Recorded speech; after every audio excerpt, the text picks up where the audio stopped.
Hello दोस्तों, स्वागत है आपका हमारे चैनल मास्टरमाइंड क्लासेस पर। दोस्तों आज हम स्टार्ट करने जा रहे हैं इंडियन हिस्ट्री। इंडियन हिस्ट्री जैसा कि आपको पता है कि इसे 3 पार्ट्स में डिवाइड किया गया है। सबसे पहले बात करें प्राचीन भारतीय इतिहास, मध्यकालीन भारतीय इतिहास और आधुनिक भारतीय इतिहास। हम तीनों भागों में से जिस भाग के ऊपर डिस्कस करने वाले हैं वो है मध्यकालीन भारतीय इतिहास। मध्यकालीन भारतीय इतिहास में जितनी भी इंपॉर्टेंट घटनाएं हैं वो हम विस्तार पूर्वक पढ़ेंगे। हम बिल्कुल जीरो लेवल से हाई लेवल तक के डिस्कस करेंगे। यदि आप इस चैनल पर नए हो तो प्लीज़ हमारे चैनल को सब्सक्राइब करना, साथ ही बेल आइकन बटन को प्रेस कर लो ताकि आगे आने वाली क्लासों की जानकारी आपको समय समय पर मिलती रहे। दोस्तों ये सब उन दोस्तों के लिए क्लासें हैं जो फर्स्ट टाइम इंडियन हिस्ट्री पढ़ रहे हो या कहीं ना कहीं पहले भी पढ़ रखा हो, तो मैं इतना कह सकता हूं कि इन क्लासों से आपको कुछ ना कुछ सीखने को मिलेगा। बात करें दोस्तों मध्यकालीन भारतीय इतिहास में हम डिस्कस करेंगे भारत पर अरबों का आक्रमण। अब दोस्तों ध्यान दो, मैं 712 ईस्वी में भारत पर अरबों का आक्रमण हुआ, इससे पहले वाली थोड़ी हिस्ट्री है वो आपको पढ़ना पड़ेगा। मैं बात करूंगा 632 ईस्वी की। कब की दोस्तों? 632 ईस्वी। यहाँ पर हज़रत मोहम्मद साहब की क्या हुई थी? मृत्यु। कब हुई? 632 ईस्वी में। कहाँ हुई थी? मदीना।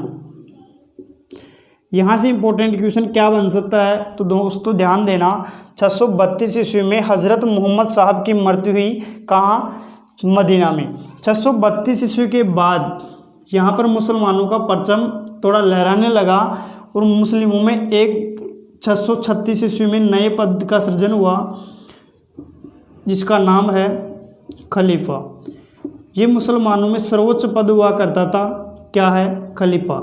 कई बार क्वेश्चन पूछा गया खलीफा पद जो स्टार्ट हुआ कहाँ से हुआ? 636 ईस्वी में इसका क्या होता है? प्रारंभ। कौन सा पद है? खलीफा। तो साहब इस पद पर बैठने वाला प्रथम व्यक्ति भी कोई हुआ होगा तो ध्यान देना।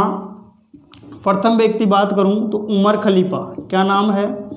उमर खलीफा। खलीफा पद पर प्रथम आसीन व्यक्ति कौन है? उमर खलीफा। कौन होता है उमर खलीफा? ध्यान दो, ये उमर खलीफा पद पर सबसे प्रथम व्यक्ति होता है जो आसीन होता है। खलीफा पद क्या है? ध्यान दो, मुसलमानों में सर्वोच्च पद हुआ करता था। इस व्यक्ति पर आसीन व्यक्ति का मुख्य कर्तव्य हुआ करते थे, जैसे कि बात करें धर्म का प्रचार प्रसार करना, इसी के साथ बात करें जो राजनीतिक यानी कि राजनीति के अंदर बात करें साम्राज्य का विस्तार करना। ये मुख्य इनके क्या होते थे? कर्तव्य। मैंने 2 चीज़ें बताई। 632 ईस्वी में हज़रत मोहम्मद साहब की मदीना में क्या होती है? मृत्यु। 636 ईस्वी में खलीफा पद का सृजन होता है जिसमें क्या है? उमर खलीफा सबसे प्रथम व्यक्ति बनते हैं। इनका जो राजनीतिक कर्तव्य हुआ करता था और एक धार्मिक कर्तव्य हुआ करते थे। राजनीतिक कर्तव्य की बात की मैंने, साम्राज्य का विस्तार करना इनका मुख्य कर्तव्य था। धार्मिक कर्तव्य की बात करें तो दोस्तों जो धर्म का प्रचार प्रसार होना था वो क्या है? इनका प्रमुख कर्तव्य था। ये चीज़ें आप ध्यान रखना, यहाँ से सीधा सीधा क्वेश्चन पूछा जाता है। अब बात करें दोस्तों, हम डायरेक्ट चलेंगे, खलीफा पद स्टार्ट हो गया, यहाँ से हम डायरेक्ट चलेंगे 712 ईस्वी में, जब भारत पर सर्वप्रथम क्या हुआ था? अरबों का आक्रमण। अब ध्यान दो, भारत पर अरबों का आक्रमण हुआ, उसके पीछे मुख्य कुछ ना कुछ रीजन हुए होंगे, बिना कारणों के कोई आक्रमण नहीं होता था। तो हम सबसे पहले उन आक्रमण हुआ उनके कारणों को जानने की कोशिश करेंगे। ध्यान दो, इधर ईरान वाले क्षेत्र की बात करूँगा। यहाँ का शासक था मंसूर हज्जाज। ध्यान देना दोस्तों, 712 ईस्वी की बात कर रहा हूँ मैं। और देखो यहाँ श्रीलंका, 712 ईस्वी में श्रीलंका और ईरान इन दोनों के मध्य क्या हुआ करता था? ट्रेड यानी कि व्यापार हुआ करता था। उसी समय की बात थी दोस्तों, भारत में सिंध प्रांत का शासक हुआ करता था जिसका नाम है दाहिर सेन। क्या नाम है दोस्तों? दाहिर सेन। इसकी 2 पुत्रियां थी, वो ध्यान रखना। एक का जो नाम है वो है प्रेमला देवी और दूसरी का नाम है सूर्या देवी। मैंने आपको 2 से 3 चीज़ें बताई दोस्तों। ईरान वाले जो रीजन है इसका जो शासक है वो है मंसूर हज्जाज। श्रीलंका और ईरान के 712 ईस्वी में क्या हुआ करता था, ट्रेड यानी कि व्यापार हुआ करता था। उस समय सिंध प्रांत का शासक था दाहिर सेन। अब ध्यान दो, ये व्यापार श्रीलंका से यहाँ तक जाने के लिए बीच में बंदरगाह से होता हुआ गुजरेंगे, जो भी यहाँ पर जहाजी बेड़े होंगे। तो बात करें दोस्तों, सिंध प्रांत के नज़दीक एक बंदरगाह था, देवल बंदरगाह, सॉरी दोस्तों, क्या नाम है, देवल बंदरगाह। इस बंदरगाह से होते हुए श्रीलंका के जहाजी बेड़े कहाँ पहुँचते थे, ईरान। ईरान की कहाँ पहुँचते थे, श्रीलंका। यहाँ पर कुछ समुद्री लुटेरे हुआ करते थे देवल बंदरगाह पर। इस देवल बंदरगाह के ऊपर समुद्री जो लुटेरे थे इन जहाजी बेड़ों को बार बार लूट लिया करते थे। ये देवल बंदरगाह बात करें दोस्तों तो किसके अंडर में आता है, दाहिर सेन के अंडर में। यहाँ से मंसूर हज्जाज के द्वारा यहाँ पर नोटिस भेजा जाता है कि आप ये तो इनको जो समुद्री बेड़ों को लूट रहे हैं, कौन, जो लुटेरे हैं, उन पर या तो क्या करो, आप नियंत्रण करो, या फिर हमें जो भी हर्जाना है जो वहाँ पर लूटा गया वो हमें वापस लौटाओ। अब बात करें दोस्तों, इन जो यहाँ से इंफॉर्मेशन यहाँ से यानी कि जो नोटिस भेजा गया इसको इग्नोर करता है कौन, दाहिर सेन।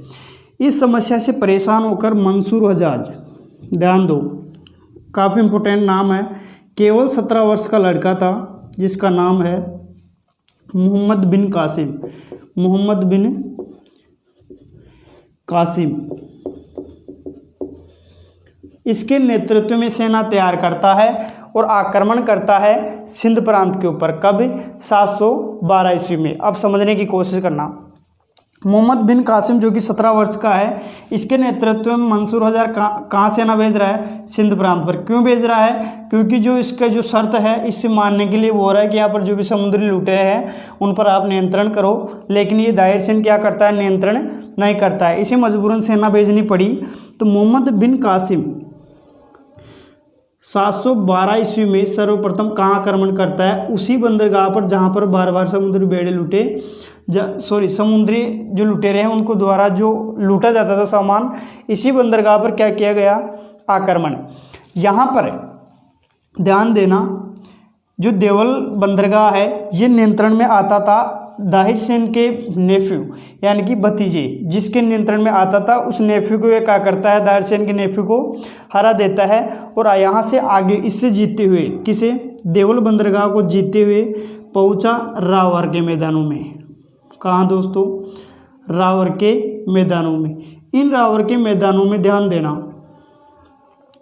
मोहम्मद बिन कासिम और दाहिर सेन इन दोनों के मध्य भीषण युद्ध होता है। उस युद्ध की बात करें तो दोस्तों कौन पराजित होता है, तो वो है दाहिर सेन वीरगति को क्या होता है, प्राप्त होता है। जीता कौन है, मोहम्मद बिन कासिम। अब साफ है, जीत गया तो अधिकार किसका होना है, वो है सिंध प्रांत पर मोहम्मद बिन कासिम का। देवल बंदरगाह को जीता, इसके नेफ्यू को यहाँ पर डिफीट किया। उसके बाद आगे बढ़ते हुए रावर के मैदानों में किसे हराता है, दाहिर सेन को। अब ध्यान दो, यहाँ पर मोहम्मद बिन कासिम प्रेमला देवी और सूर्य देवी जो कि इसकी क्या थी, पुत्रिया, उन दोनों को क्या करता है, यहाँ पर इनको गिरफ्तार करता है यानी बंदी बनाता है और यहाँ से वो भेज देता है कहाँ, ईरान वाले क्षेत्र में बैठे खलीफा के पास। लेकिन ध्यान दो, प्रेमला देवी और सूर्य देवी ने दिमाग लगाया और उससे बदला लेने, यानी बदला क्यों लेना चाहती है इससे, क्योंकि इसके पिता को क्या करता है, मार देता है। इसी जो पराजय हुई इनकी यहाँ पर, इसका बदला लेना चाहती थी कौन, प्रेमला देवी और सूर्या देवी, किससे, मोहम्मद बिन कासिम से। ध्यान दो, भेजा गया यहाँ से, इन दोनों ने बदला लिया किससे, मोहम्मद बिन कासिम से, और वहाँ पर पता नहीं किसी तरह की झूठ बोली गई, वहाँ से क्वेश्चन नहीं बनेगा, बस आप इतना ध्यान रखो। इन दोनों ने बदला लिया मोहम्मद बिन कासिम से और हत्या करवा दी खलीफा से, किसकी, मोहम्मद बिन कासिम की। किसने हत्या की, वह है खलीफा ने, उन दोनों की झूठ की बदौलत। बाद में जब खलीफा को पता चला कि इन दोनों ने कुछ झूठ बोली थी वहाँ पर, तो बाद में इन दोनों को भी मार दिया गया था। अब ध्यान दो, इम्पोर्टेंट क्वेश्चन कौन कौन से बन सकते हैं वो ध्यान देना। अधिकार हो गया सिंध प्रांत पर किसका? मोहम्मद बिन कासिम का। अब मोहम्मद बिन कासिम के द्वारा कुछ इम्पोर्टेंट कार्य किए जाते हैं जहाँ से क्वेश्चन पूछे जाते हैं, तो ध्यान देना। पहला क्वेश्चन तो भारत पर अरबों का आक्रमण कब हुआ? 712 ईस्वी में। प्रथम अरब आक्रमणकारी कौन दोस्तों? प्रथम अरब आक्रमणकारी कौन है? ध्यान देना, मोहम्मद बिन कासिम MBK। ध्यान दो, आपसे पूछा जाए कि प्रथम अरब आक्रमणकारी कौन था तो कौन है? मोहम्मद बिन कासिम। ध्यान दो, मोहम्मद बिन कासिम ने सिंध प्रांत पर अधिकार करते ही यहाँ पर एक कर लगाया जिसका नाम है जजिया कर। ये जजिया कर किन के ऊपर लगाया गया? तो ध्यान देना, इंपॉर्टेंट क्वेश्चन यहाँ से यही बनेगा कि जजिया कर सर्वप्रथम किस मुस्लिम शासक ने लगाया था? तो किसने लगाया? MBK, मोहम्मद बिन कासिम ने। कब लगाया? 712 ईस्वी में। ध्यान दो, ये गैर मुसलमानों से लिया जाता था। किन से? गैर मुसलमानों से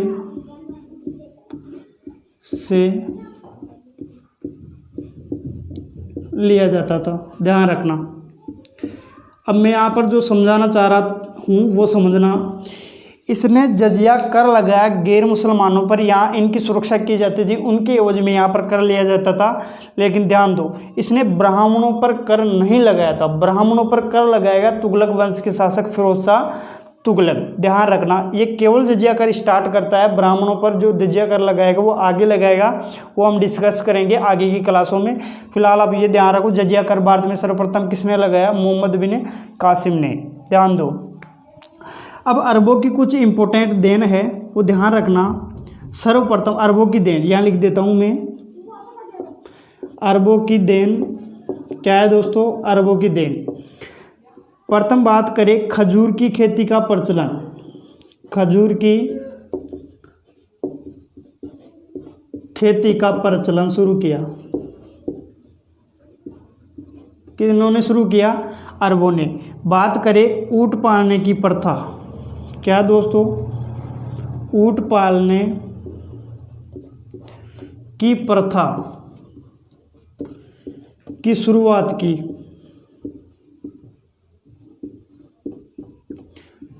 ध्यान देना, इंपॉर्टेंट चीज़ें हैं। खजूर की खेती का प्रचलन सर्वप्रथम किसकी देन है? अरबों की देन। ऊंट पालने की प्रथा किसने शुरुआत की? वो है अरबों ने। इसी के साथ ध्यान देना, अरबों ने कुछ सिक्के चलवाए थे, यानी कि कुछ सिक्के चलाए जिनका नाम है दिरहम। क्या नाम है दोस्तों? दिरहम नामक सिक्के चलाए।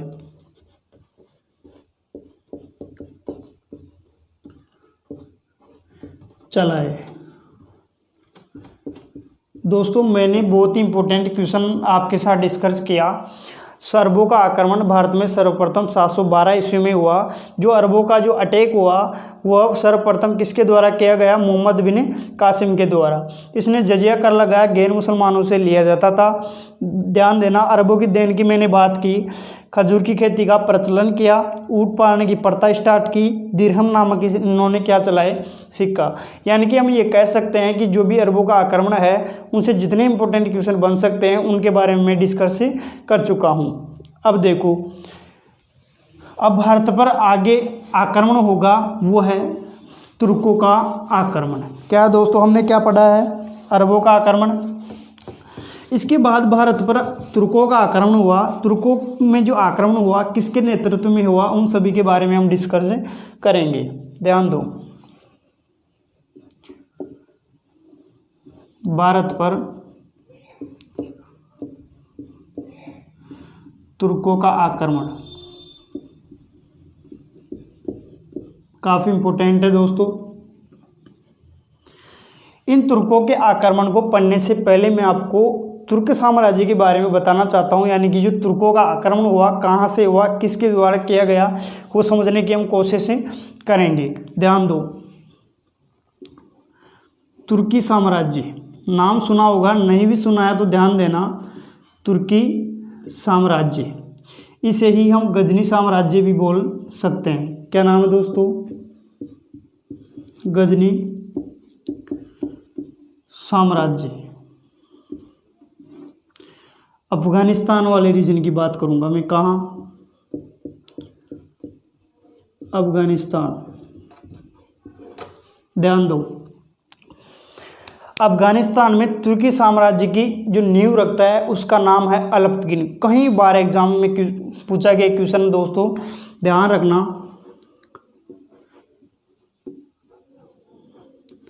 नींव रखी अलप्तगिन ने। किसने? अलप्तगिन। काफ़ी इंपॉर्टेंट क्वेश्चन है दोस्तों। तुर्की साम्राज्य की जो नींव रखी वो किसके द्वारा रखी गई? तो कौन है? अलप्तगिन। अफगानिस्तान वाले क्षेत्र में एक बहुत बड़े साम्राज्य तुर्की साम्राज्य की नींव रखता है अलप्तगिन। सीधा सीधा क्वेश्चन पूछेगा तो यहाँ से अलप्तगिन के द्वारा क्या रखी गई? नींव। इसके बारे में ज़्यादा कुछ है नहीं, बस इतना ध्यान रखना। इसका एक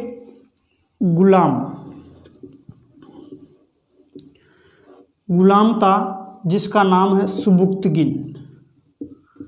सुबुक्तगिन या सुबुक्तगिन भी आपको मिल सकता है। सुबुक्तगिन या सुबुक्तगिन। क्या है? सुबुक्तगिन। कौन है? गुलाम। ये अपनी पुत्री का विवाह,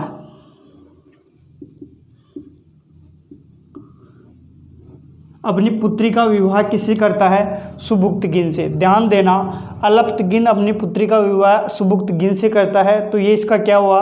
दामाद भी हुआ और गुलाम भी हुआ। इसकी मृत्यु के बाद शासक बनता है कौन? सुबुक्तगिन। अब ध्यान दो, इसकी नींव रखी वो रखी अलप्तगिन ने, और शुरुआती शासक भी यही रहा जब नींव रखी।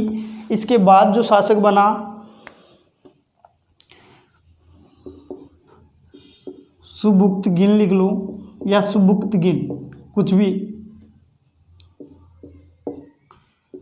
ध्यान दो, ये शासक बनता है, सेकंड शासक होता है। देखो दोस्तों, सुबुक्तगिन की हम बात कर रहे थे। सुबुक्तगिन 963 ईस्वी में, कब? 963 ईस्वी में तुर्की साम्राज्य की क्या रखता है? नींव। आपसे क्वेश्चन पूछा जाए, सॉरी, तुर्की साम्राज्य की नींव अलप्तगिन ने रखी, लेकिन 963 ईस्वी में शासन करने कौन बैठता है? सुबुक्तगिन। ये गजनी वंश से हैं, यानी गजनी वंश की जो नींव रखी वो भी अलप्तगिन ने रखी, क्योंकि गजनी साम्राज्य की नींव उसने रखी थी। लेकिन बात करें दूसरा शासक कौन बनता है 963 ईस्वी में? सुबुक्तगिन। ध्यान दो, सुबुक्तगिन ने 971 ईस्वी में इसके एक पुत्र ने जन्म लिया। ध्यान दो, इसके एक पुत्र था जिसका नाम है महमूद गजनवी। ध्यान दो, सुबुक्तगिन के एक पुत्र है जिसका जन्म 971 ईस्वी में हुआ। क्या नाम है? महमूद गजनवी। सुबुक्तगिन, ध्यान देते चलना, 977-78 ईस्वी में भारत पर आक्रमण करता है। ये सिंध प्रांत वाले रीजन, यानी कि सिंध प्रांत वाले क्षेत्र पर शासन कर रहा होता है, जिसका नाम है जयपाल। राजशाही शासक कौन है? जयपाल। ध्यान देना, इस जयपाल के विरुद्ध सुबुक्तगिन आक्रमण करता है। कब? 977-78 ईस्वी में। इसमें जयपाल को डिफीट करता है कौन? सुबुक्तगिन। अब देखो, यहाँ से इंपॉर्टेंट क्वेश्चन क्या बनेगा वो ध्यान देना। भारत पर प्रथम तुर्क आक्रमणकारी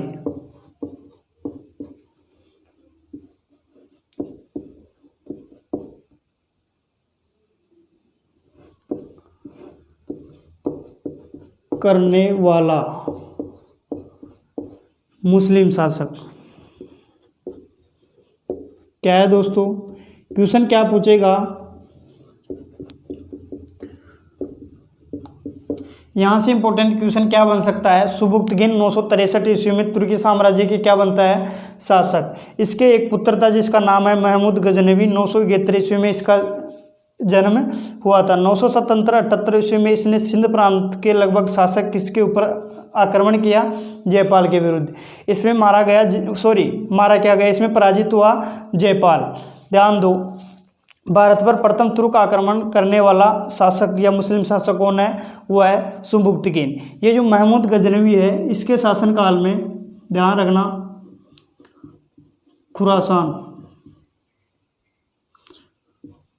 खुरासान का क्या है? गवर्नर। सुबुक्तगिन महमूद गजनवी को अपने शासनकाल में खुरासान का गवर्नर बना देता है। जो सुबुक्तगिन यानी कि तुर्कों के आक्रमण से इंपॉर्टेंट क्वेश्चन है वो मैंने आपको बता दिया है। सुबुक्तगिन जो कि 998 ईस्वी तक, ध्यान रखना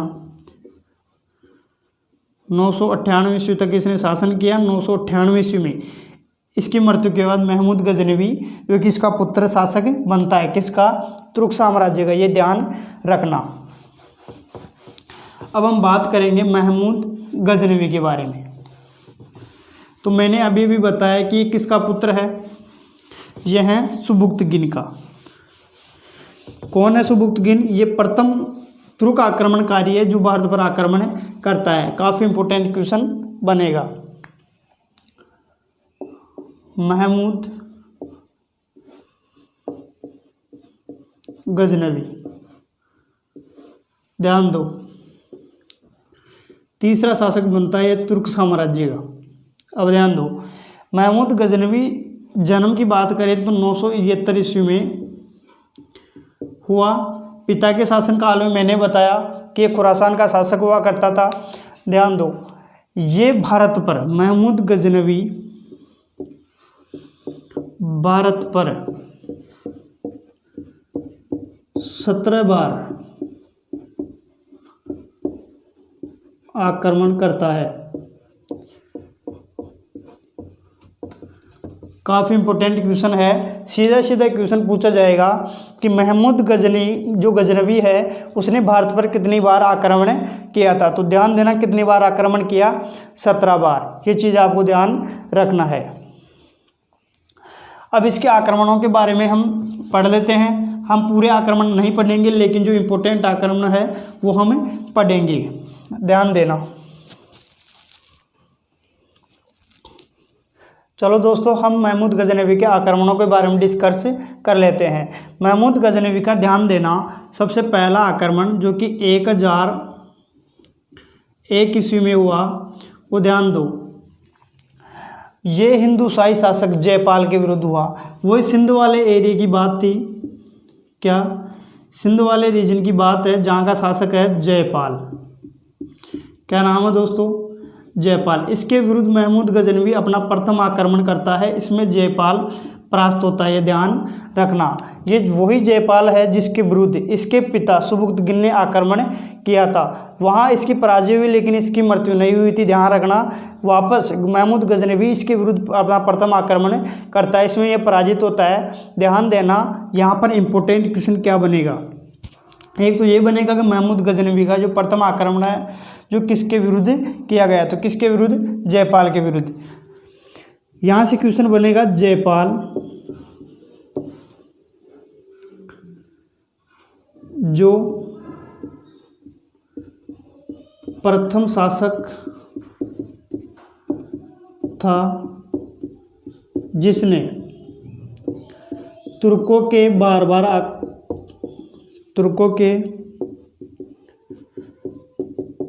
बार आक्रमण करने से परेशान होकर आत्महत्या की। ध्यान रखना, यहाँ से इंपॉर्टेंट क्वेश्चन जो बनेगा दोस्तों वो ध्यान रखना। जयपाल प्रथम हिंदू शासक था जो कि तुर्कों के बार बार आक्रमण करने से परेशान होकर क्या करता है? आत्महत्या। मैंने आपको बताया महमूद गजनवी का प्रथम आक्रमण 1001 ईस्वी में सिंध प्रांत पर जिसका नियंत्रण था वो है जयपाल। इसके विरुद्ध करता है। ये वही जयपाल है जिसके खिलाफ आक्रमण किया था सुबुक्तगिन, इसके पिता थे। उसके विरुद्ध वापस आक्रमण हुआ, इसमें फिर पराजित हुआ। आक्रमणों से यानी कि तुर्कों के आक्रमणों से बार बार परेशान हुआ और आत्महत्या कौन कर लेता है? जयपाल। तो सीधा सीधा क्वेश्चन पूछ सकता है कि प्रथम हिंदू शासक जो तुर्कों के बार बार आक्रमण से परेशान होकर आत्महत्या करता है कौन है? तो कौन है दोस्तों? जयपाल। अब ध्यान दो, हम मैन आक्रमण पढ़ेंगे, सभी आक्रमण नहीं पढ़ेंगे। इसका 1005 ईस्वी में आक्रमण था मुल्तान पर आक्रमण किया और यहाँ पर विजय मिली और इस पर नियंत्रण कर लिया। ध्यान दो, 1008 ईस्वी में इसने आनंदपाल, कौन? आनंदपाल को हराया। काफ़ी इंपॉर्टेंट है दोस्तों, ध्यान देना। कौन है ये आनंदपाल? तो ध्यान देना, आनंदपाल जो कि किसका पुत्र है? जयपाल का पुत्र है। 1008 ईस्वी में किसको पराजित करता है? आनंदपाल को, इसको पराजित करता है। ध्यान देना, 1021-22 ईस्वी में इसका आक्रमण किसके खिलाफ था? विद्याधर के। ऐसा बोला जाता है कि महमूद गजनवी लगभग जो 17 आक्रमण हुए उनमें सबसे बुरी हार जो इसको झेलनी पड़ी वो है विद्याधर के खिलाफ। कुछ इतिहासकारों का मानना है कि इसके जो साथ इसकी क्या हो गई थी? संधि। लेकिन कुछ इतिहासकारों का मानना है कि इसके खिलाफ जो इसने आक्रमण किया था 1021-22 ईस्वी में, उसमें क्या होता है? महमूद गजनवी पराजित होता है। अब ध्यान दो, इसका अंतिम जो आक्रमण था वो है 1025 ईस्वी में सोमनाथ मंदिर पर। यह काफ़ी इंपॉर्टेंट आक्रमण है, ध्यान रखना। 1025 ईस्वी कहाँ पर हुआ? सोमनाथ मंदिर पर। ध्यान देना,